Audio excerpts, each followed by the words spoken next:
Hey everybody, Dutchsinse here. October 17th, 2012 at about 10:50 p.m. Central Time, and I am out here in my backyard.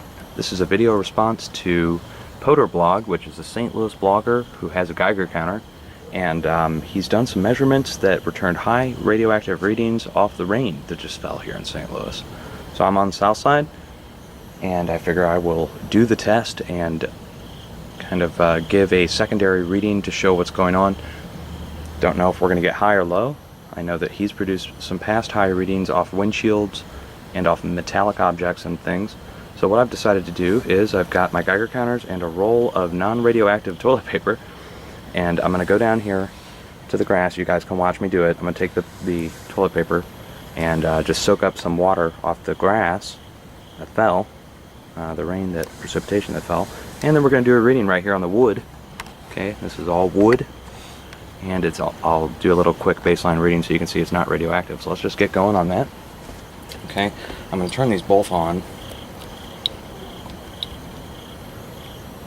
Okay, and put this onto counts per minute. Now here's, okay, what I've got going on here is I've got cellophane just to protect the outside components.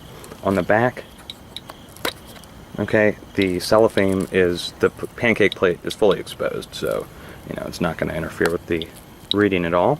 So just to show that this is not radioactive at all,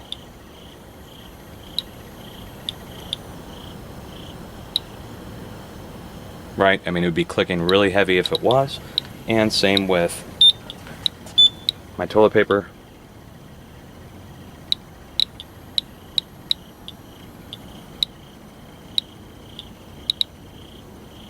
It just gives you a slight baseline understanding of what the base clicks are. And we are outside, so we are going to get the background radiation as well. So let's just go ahead and go down here. Okay, you guys will watch me do this. I'll leave these here.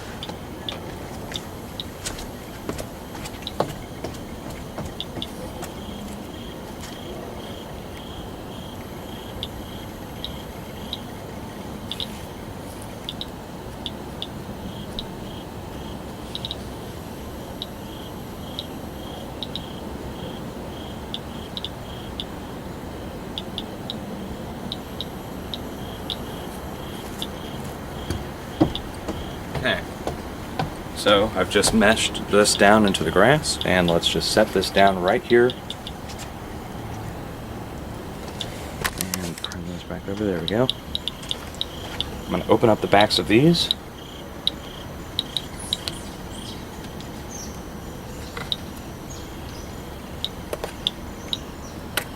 And we'll start the 10-minute count.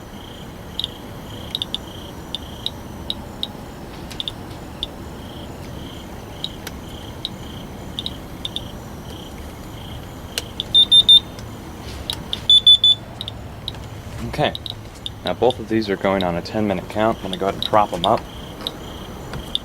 so that you can see.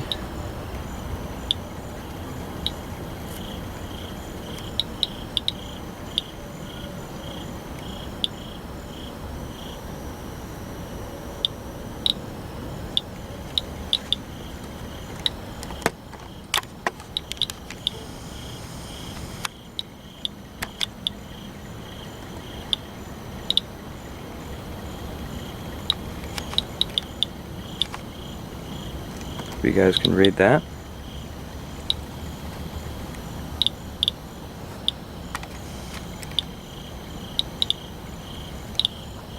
Now I was going to do a full 10-minute count.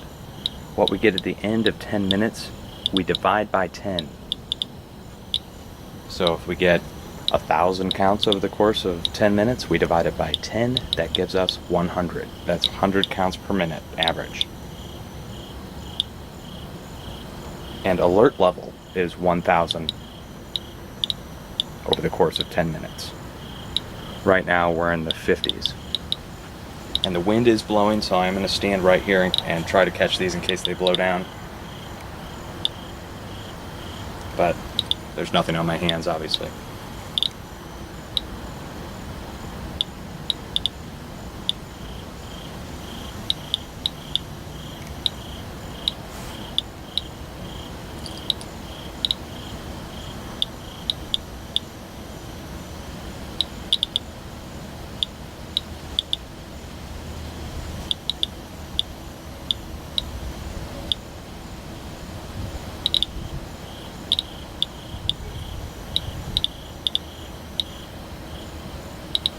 Okay, right off the bat, it's nowhere even near what Poderblog is getting. Now, what he did was he wiped off of some kind of metallic object that was in his yard, and or at his property. And the past times he did measurements off his windshield. Now, the windshield measurements, I think everybody needs to understand that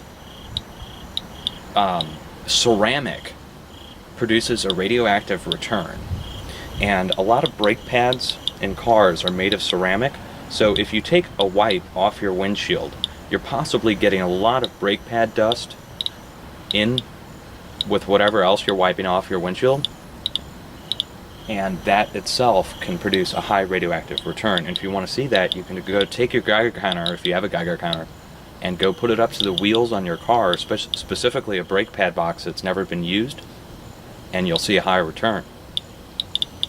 And that again is due to the ceramics, which produce a radioactive return. Some ceramics. Okay, so right now, I don't know if you guys can see this, we're at 140, 142.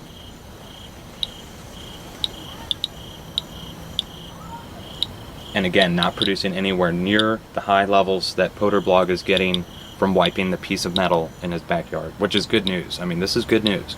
I hope Poderblog might just go out and do a regular precipitation sample off the grass and show that return, because that is more indicative of what actually fell as opposed to what could be possibly coming off of the metal that you're wiping off of.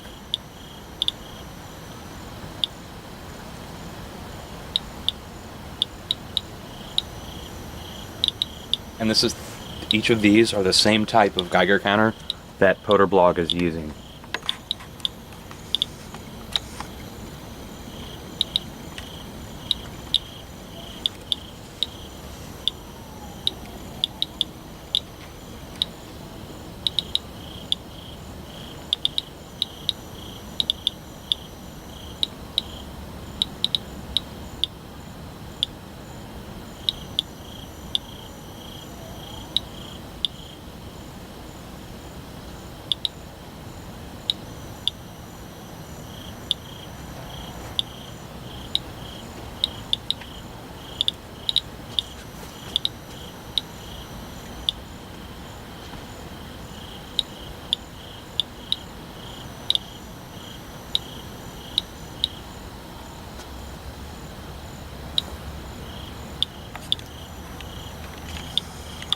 Okay, we're in the mid 2s, 215, 220-ish.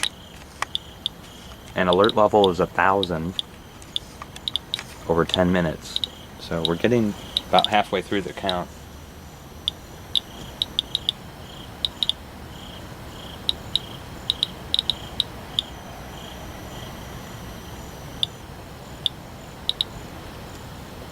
And there's nothing, the wood won't interfere with the reading at all. As a matter of fact, the wood has absorbed a fair amount of moisture in the past several weeks and months.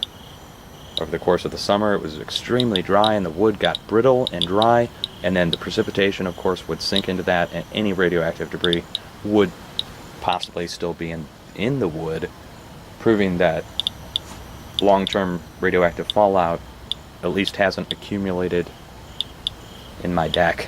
I guess that's good news. It's not to say it doesn't occur elsewhere on the planet, or that the West Coast might be, for instance, under a greater amount of radioactive fallout due to precipitation. Also Alaska. This is someplace that no one's checked, is Alaska. I haven't seen any videos surfacing from Alaska, and that is the first stop on the way from Fukushima to North America.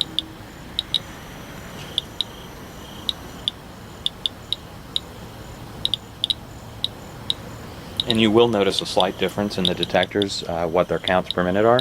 Of course, I started one about 10 seconds before the other, but just in general, this is a background reading for each device.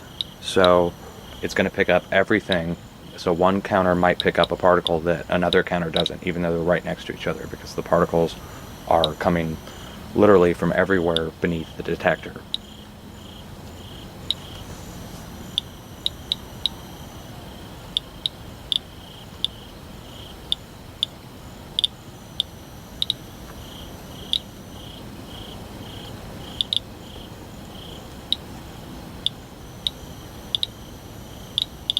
this is still good news. I mean, you know, relatively speaking, that if we're not clicking through the roof here like Poderblog is, then he's getting a false high, and that's good.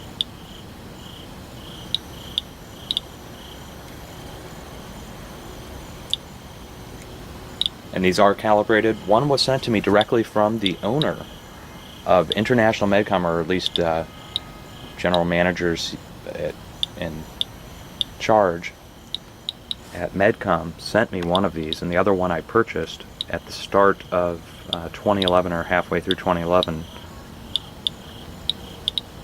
And both are calibrated using a cesium 137 calibration. And the calibration certificates come with each one.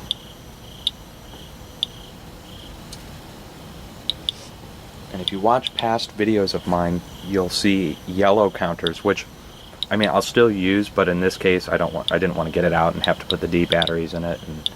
But the analog counters just show a general reading. They're not as sensitive, they're not as accurate, they're hard to keep track of. You have to sit there and count the number of clicks that come up on an analog meter.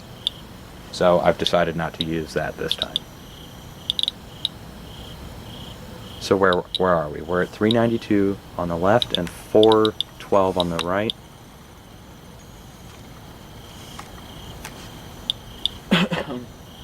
Oh boy.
Alright, there we go, guys. So that's the 10-minute count.